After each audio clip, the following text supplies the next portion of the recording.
Fans, welcome to Liberty Blue, the essential New York Rangers podcast. I'm Andrew Chonley, alongside Nick Zararis. And Nick, Game 5 in about an hour. How you feeling? Vibe check.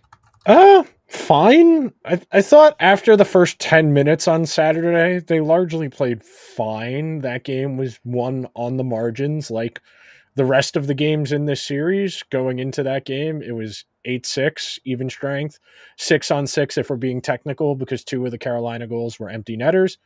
The Rangers didn't get a special teams goal on Saturday. That's really the difference. I didn't feel like after the first 10 minutes and the Rangers kind of weathered the storm, they got the goal going back the other way and got it to once it was 3-1, they settled in. They weren't amazing. Their first really tough game for the Panarin, Trocheck, Lafreniere line, in that they got hemmed in their own zone quite a bit, like we had talked about on Saturday when we had streamed in the early afternoon. That was something Carolina had consciously done in this series, trying to get their best players out there against Panarin, Trocheck, and Lafreniere. If they make those guys play defense, they can't create offense. And for the first time this series, you saw Carolina have some success with that. Sure, some of the goals Carolina had, some of the success Carolina found early in that game were off of Ranger mistakes as opposed to Carolina really kind of pressing their agenda. But these are the playoffs. Carolina's a good team. You had to expect them to come out with a kitchen sink type performance, and that's what they had. When you're going to get a goal from down the lineup guys like Kuznetsov and Nosen, you're going to have a relatively good outcome. And sure, the Rangers got down the lineup goals too. They got goals from Cooley and Gaudreau. You don't expect that all that often, but if you get those and you get a power play goal, the Rangers probably win on Saturday. If you have a better first 5 minutes and the way they played, they probably win on Saturday. But the way the game shook out, they were right there. They had chances. They had a couple posts. They couldn't find the fourth goal. It happens. Reasonable effort, not like anything glaring, anything, oh my God, how are they going to fix this? They have questions, we'll see. It looks like it's going to be Brodzinski again in that spot instead of Rempe, and he'll slot in on the fourth line. But other than that, it seems like everything's pretty much static in terms of the lineup, and you got to expect the effort to be relatively similar. You can't expect this team to go 60-0. Like at a certain point, we can highlight the issues the Rangers had, maybe defensively. Some of the sticks weren't there early on, but overall, there was the clip that was surfacing on Twitter earlier today from Sam Rosen and John Davidson back when they were casting the game number 8 of or was it game 9? I think game 9, I believe it was, of the Cup Final 94. Where they came out and their open was, because they lost their game 4 of the second round as well, and it's like, okay, well, you didn't expect them to go 60-0, did you? Like, these are the things that kind of get maybe over hyped a little bit because this is their first loss of the playoffs. By the way, it's game number 9, and they're 7-1. Like, yeah. There were issues throughout the game defensively, especially early on, that you would rather not see them do. But overall, I mean, again, the Carolina, like you talked about, the Hurricanes were everywhere, especially in that first period. Up 2 goals, they were rolling on all fronts, and the Rangers still weathered that storm. Lafreniere got that tying goal off of a bank shot off of Freddie Anderson, a goal that should never go in. And yeah, they got their first power play goal. What are they? 1 of 18 for the series now. Listen, the Rangers didn't have that great of a game in game 4 for the most part, and they still almost won that. So I'm not too worried about it. I expect them to get a better start here in game 5, especially at home. You got the John Brancy special with the anthem. I think early on it'll be a little bit more even than we've seen. Yeah, I mean, the series has been even. I know the Rangers were up 3-0 in the series, but the goal differential through 4 games is 1. It's 12-14. Excuse me, it's 2. It's 12-1. It's 14 Rangers goals, 12 Carolina goals. The differential in game 4 was 1 goal. It was 3-3 at evens and 1-0 on special teams. Yeah. There's been an overtime game in here. This is a close series, and The reason the Rangers were up 3-0 in the series going into Saturday was because they had been outright dominant on special teams. If the even strength is a coin flip, you got to find differentiation points in other places. On Saturday, Carolina won the special teams battle, and that was enough. And Sure. I don't think I've seen a lot of panic, in all honesty. I've seen modicums of frustration, some trickling complaints about maybe how some guys are used, but I feel the way the game developed, reasonable adjustments, leaning on certain pairs a little bit heavier than others, double shifting certain guys, getting Panarin out there with Zibanejad and Kreider at points trying to chase that last goal. You feel reasonably okay about the decision making, how they've played. Your only real frustration as a Ranger fan is that a lot of these mistakes are self-inflicted and they're not stuff Carolina's forcing them into. Yeah. If you go back and you watch the build-ups to some of these sequences, these are split-second decisions. And ultimately, a lot of the game comes down to a split-second decision. It's, am I going down to a knee? Am I reaching out my stick? Or am I leaning out with my body? Those are your three options for the most part as a defensive player when you're trying to break up a play. If I can get there with one of the three faster than the other two, that's the one I need to go for, even if it's the one I might not be the most comfortable with. You know, the Gaudreau failed clear through the neutral zone. All he has to do is take another stride or two, and he gets to the red line, and he sends that in, and the goal just never happens, and we don't even have to talk about Trouba not stepping up as opposed to conceding ground. So there are a lot of those little things. These are split-second decisions, and these are a lot of these mistakes aren't, it's not like these are fatal flaws or like fundamental errors within these guys' games. I think a lot of these mistakes, especially in terms of just the failed zone exits and the bad clears, come down to both a little bit of panic where I got to move the puck, and two, a little bit overconfidence, a little bit of, Yeah. okay, Oh, I yeah. got this. Yeah. I can do this. Yeah. And Yeah. that's ultimately where a lot of those mistakes stem from. It's the combination of both of those. It's not making the right of the three choices where you move your body, your stick, or both all together. And that's ultimately where a lot of those little things happen. If Trouba leans forward just a smidge as opposed to going for the hit, he probably blocks that shot with his stick. It goes into the netting and the sequence dies. Gaudreau, like I said, if he just keeps skating, that puck goes through the neutral zone. They send it down. They go for a line change. The third Carolina goal, the Nosen goal, if Trouba ties up a little bit better, that probably gives Shesterkin enough time to get over from right to left to get in front of that shot. But at that point, you're nitpicking. These are two really good teams. These games have been really close. Sure, you always want to play better. These are easily identifiable mistakes, but these are execution mistakes, not process mistakes. I think one thing that would help the Rangers out tonight a lot, and to your point about getting off to a good start, the forwards have been a little jumpy in fleeing the zone, trying to get from defense to offense. And that, when you're Trouba, when you're Gustafson, when you're Schneider, you need targets who are available for you to pass to. The long alley-oop out of the zone is good to alleviate pressure temporarily. But if you're a forward, hang back in the zone an extra 2 seconds, make yourself available as a target, and you got your breakout. That's been the one issue in this series for the Rangers defensively is Carolina's been able to hem them in for extended periods of time and then off of the rush. But the Rangers have been poor off of the rush all season. So I don't think that's something you're going to be able to fundamentally change over the course of a game or two.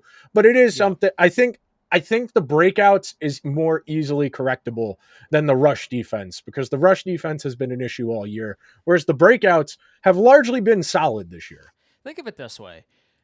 Trouba Gustafson had a miserable experience of a game. Panarin had the worst game of the playoffs so far for him. The first line overall didn't really do much when they were out there on the ice.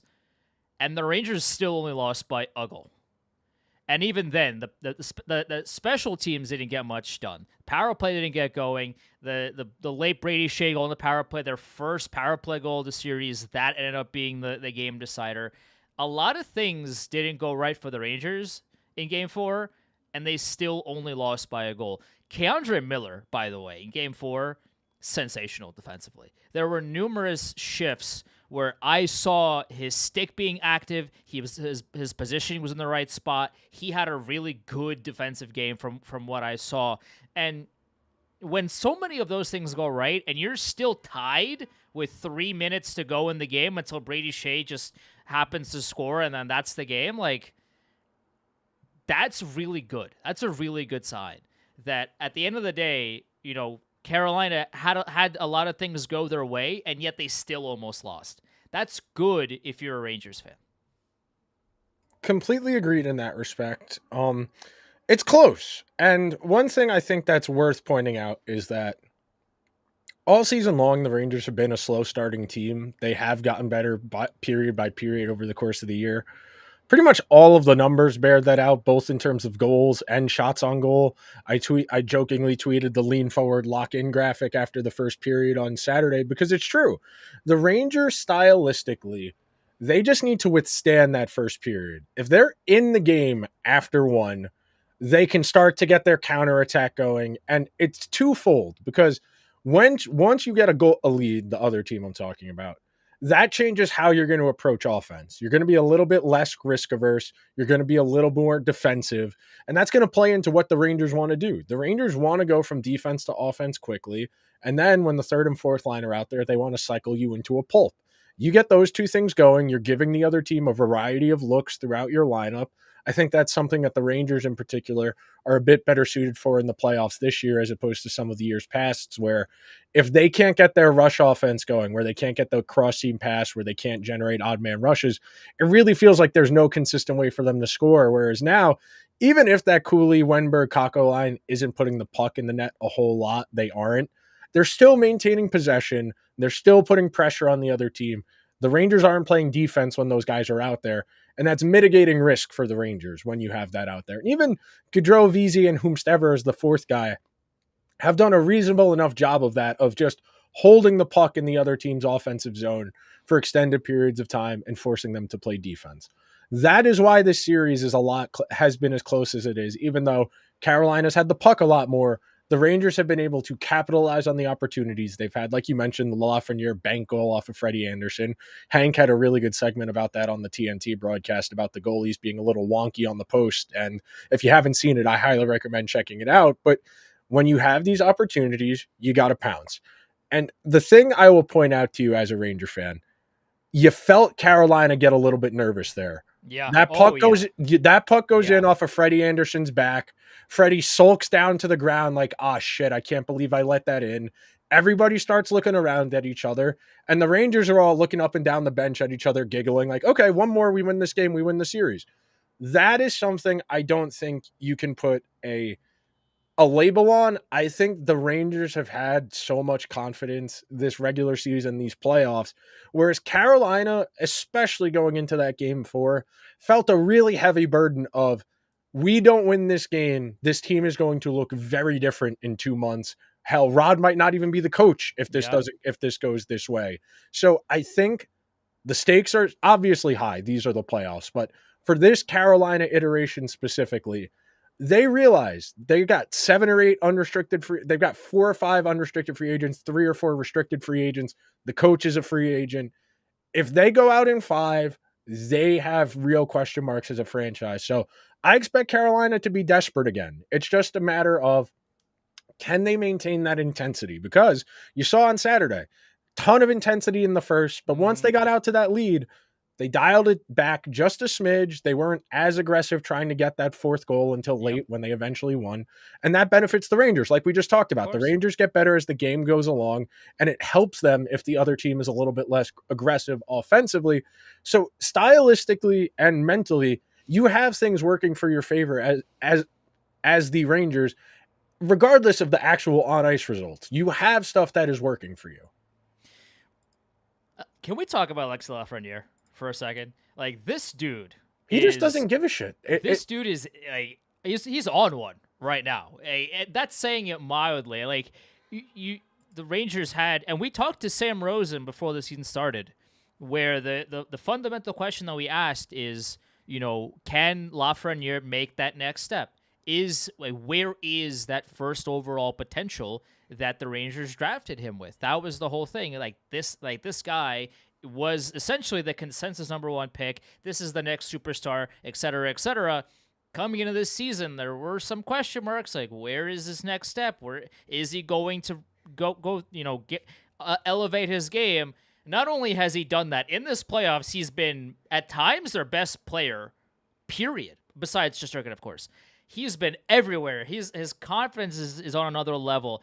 He's got that like he's got that I don't care factor to his game where he's taking it to the net. He bank shot off of Freddie Anderson inside the game. Like he doesn't care. He's doing like that's the kind of play that you don't make if you're not confident in your ability. Like that's the kind of play that you make where it's like I have so much confidence. Like Freddie Anderson doesn't look good in this split second.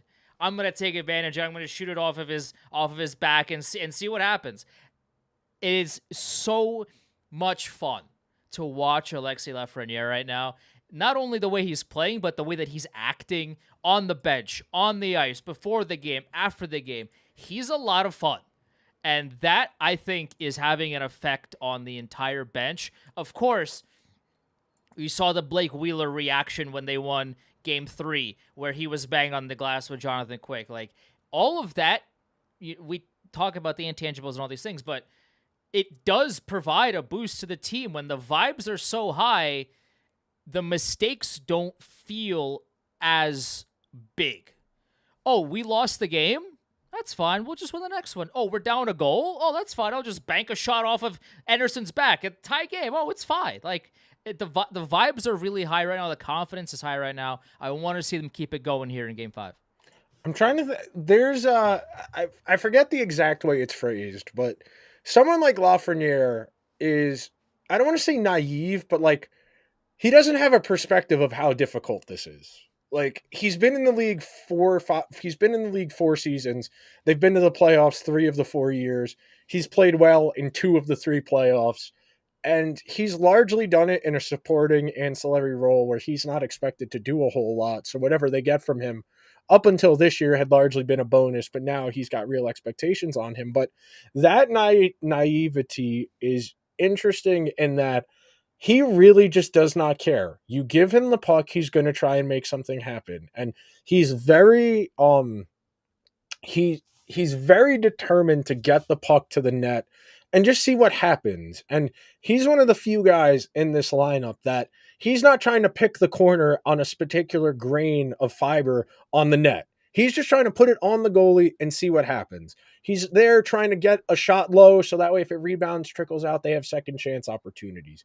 He has played very well. And some of that is that he's got more room, he's getting more opportunity, he's getting more ice time, he's playing with better line mates.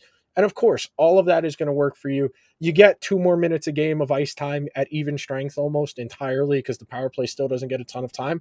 You're going to put up more counting stats. You do it with a guy who has 120 points, you're going to put up more counting stats. But the requisite confidence Lafreniere is playing with is important, and it is infectious. It's something that I think Keandre Miller is in that same boat. I think Mika Zibanejad in that same boat, where if it's going well for them, they're just going to keep going. They're going to keep making things happen. And if they're not, then that's where you start to see trepidation. That's where you see mistakes. That's where you get that inconsistency from. With Lafreniere, I think of the Dion Waiters. If I stop shooting at 0 for 12, that means I lost confidence. No, you want Lafreniere to finish the game with 12 scoring chances, 7 shots on goal, a goal and assist. You want him pushing the play and making things happen where the defense has to respect him because that opens up stuff for Trocheck, that opens up stuff for Panarin. That's the key here for why that line is so successful at 5-on-5. And I have felt that Roslovic has had a solid series. I think he's a good supporting piece, but I do think defenses don't really respect his shot as much, and that's why defenses cue in on Kreider and Zibanejad a little bit more. Whereas with that second line, which is their first line in ice time, but not first line in their depth chart, that's why it's so effective, at least stylistically, that all 3 of those guys are good at something different, and they're all dangerous in their own rights, and it makes defenses respect them. And that's where you get the defenses pinching up. Speaking of defenses pinching up, it's going to give me a heart attack at some point the next time I see Gustafsson or Trouba or Schneider overlapping in the offensive zone like a soccer fullback, because that's how you get Panarin as the first guy back in a 2-on-1 going the other way.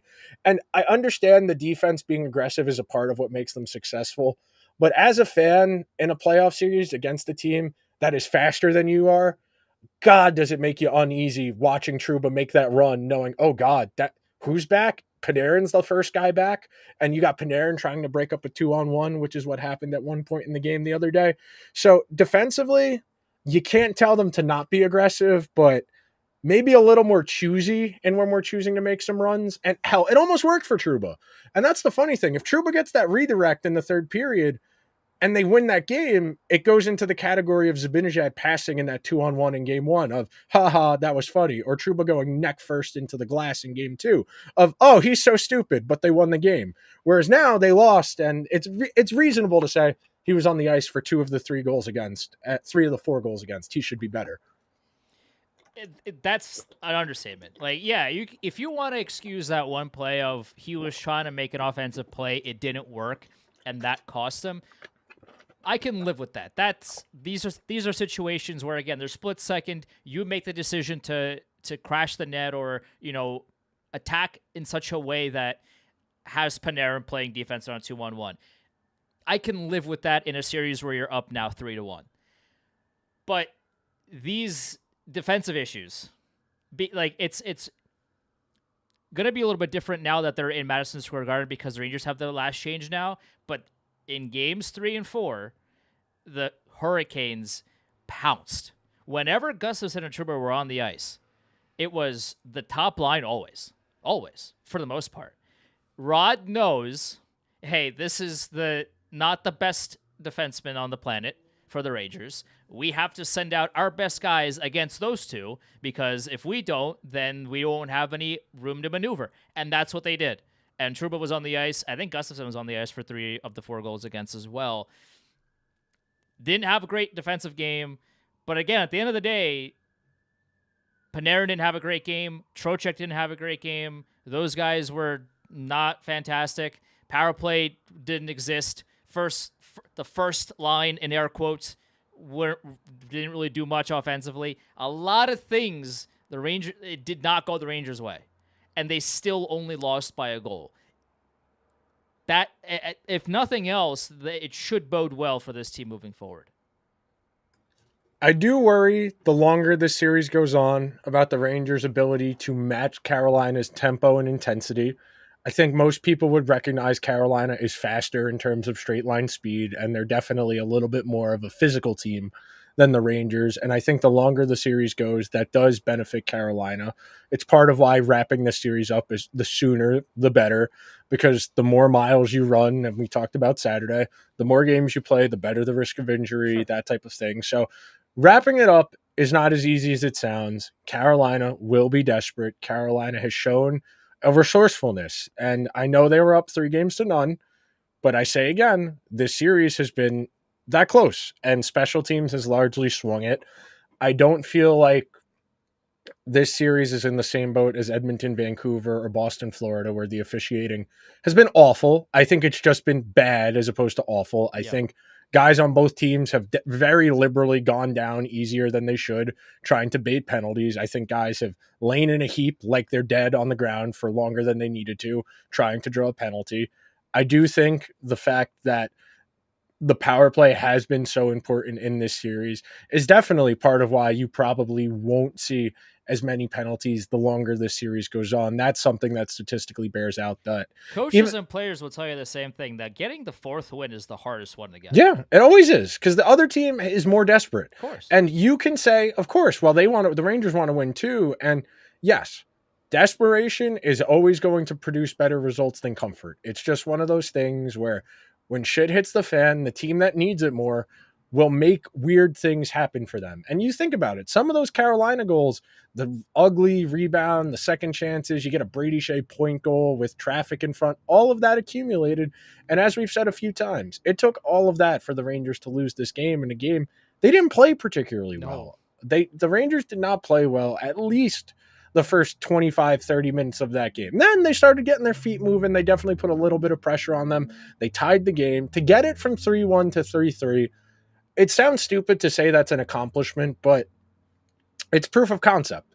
As we've said all year, the Rangers have found ways in these games where even if they're not playing great, they hang around, and then you hang around long enough, anything can happen. You hit a post, you get a rebound off of someone's back, off the goalie's back. It's 3-3. You got a chance to steal one in Carolina in a game you maybe had 20% of the possession in the game. And then that's where things happen when you're a good team.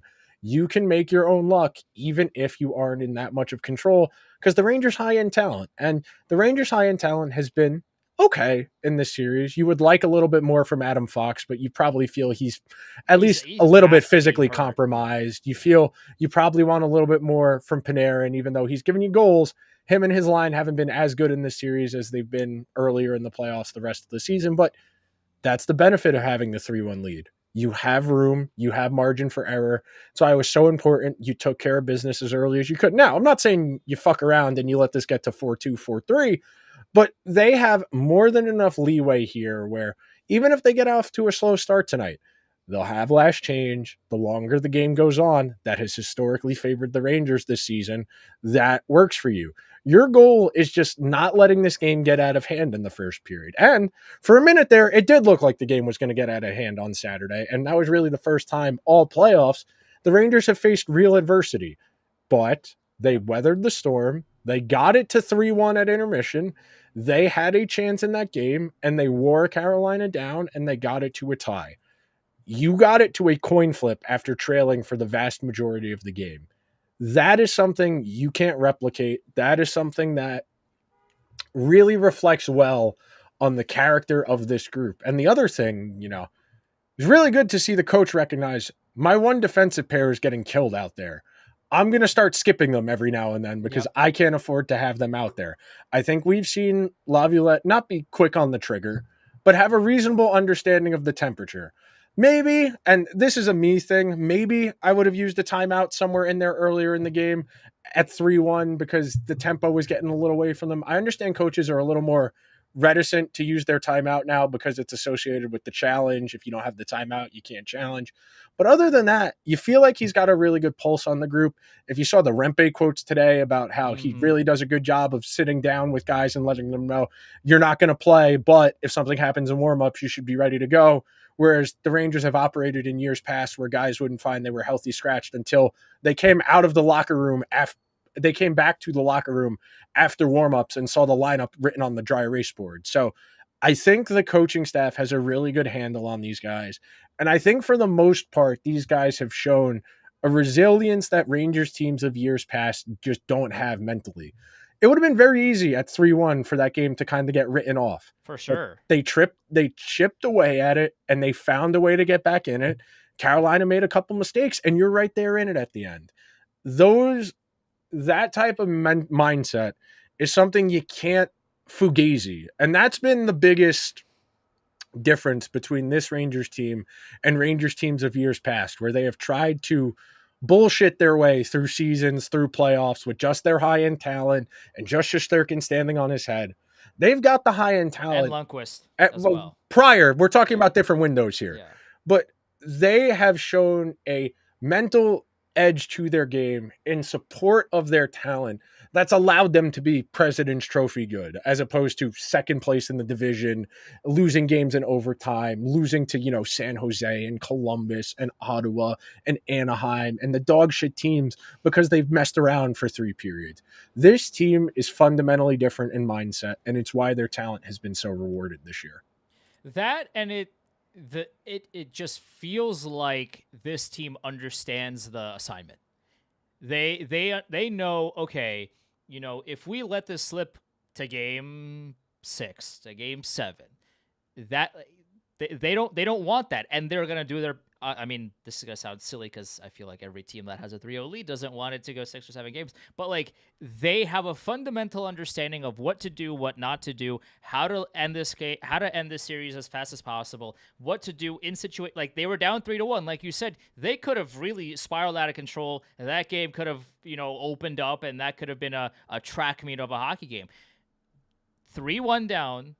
They hunkered down. They got the second goal off of a Barclay Goodrow deflection, and that third goal off of Anderson's back, and all of a sudden it's a tie game.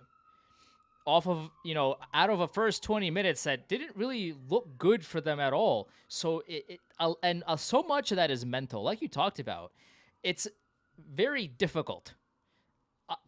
to in any game, let alone a playoff game. When you're down 3-1 after the first period, it's difficult to regroup after that. To do it in a playoff series when you're up 3 games to nothing, you know, a lot of teams could have been like, oh, let's try things, let's do this, let's try to, we have to do something that we haven't done before to try to catch them off guard, whatever. They just played their game. It's a very, I don't want to say a stoic way to play the game, but it's a very kind of, we understand our fundamentals. We are going to keep playing our fundamentals because we've been working at it all season long, and we're going to play the same way regardless of the score. And that's one of the best ways that they have in their pocket to bring back any game, no matter what the score is. And that's why they're one of, if not the best comeback teams in the league, is because they maintain that mentality throughout the game. And over the course of a game, yeah, like if whichever team they play has an all-out attack in the first 20 minutes, it's not sustainable for the entire game to have that kind of pressure for every shift of every minute of every game. Eventually, there's going to be pockets where the Rangers find themselves in an advantageous position, and that is where they get their damage done. That's been the fundamental formula for this team offensively at 5-on-5, and they know it to a T, and they're not going to change it. So regardless of what the score is, they play the same way, and it is really refreshing to see them not panic. It's really refreshing, and there hasn't really been a whole lot of moments to panic because they've won every game besides the one that they just played. But you could there's a different feel about this team that we haven't seen in previous years, where they're not gripping their sticks too tightly, they're not overthinking plays too much. Yeah, I mean, one too many passes or the split-second decisions maybe not going their way sometimes, whatever. But you're not seeing the fundamentals break down in front of you in real time. And that is so refreshing to see as a fan of this hockey team. It's the secret sauce. The more even keel you're able to play, the better your odds are, because you don't get too high, you don't get too low. That comes to the personalities, that comes to the mindset of these guys, and you got to feel reasonably good about their ability in any of these games against anyone, because they've played reasonably well in these playoffs, and they haven't peaked yet. I know they were at 1.7-0. They killing teams on special teams throughout the first 7 games. They still have a little bit of room to give you at 5-on-5 where you feel, okay, we get a little bit more 5-on-5. We control possession just a smidge more. We get that in conjunction with Shesterkin's rolling. We get that with the penalty kill, which has been excellent. And then you get a power play goal. You're in good shape. That's the way you should be thinking about this. Is they didn't get a power play goal on Saturday. That bodes well for the chances they're able to convert one tonight. You get one, that, all right, we need to find 3 more goals. Where can we find 3 more goals? Because 4 goals probably wins you the game tonight. That's the way you can start to game out the math and strategizing. And the way Saturday went, I think bodes well for the game tonight, because as we've reiterated a few times, they did not play well. They hung around. They found a way to get back in it.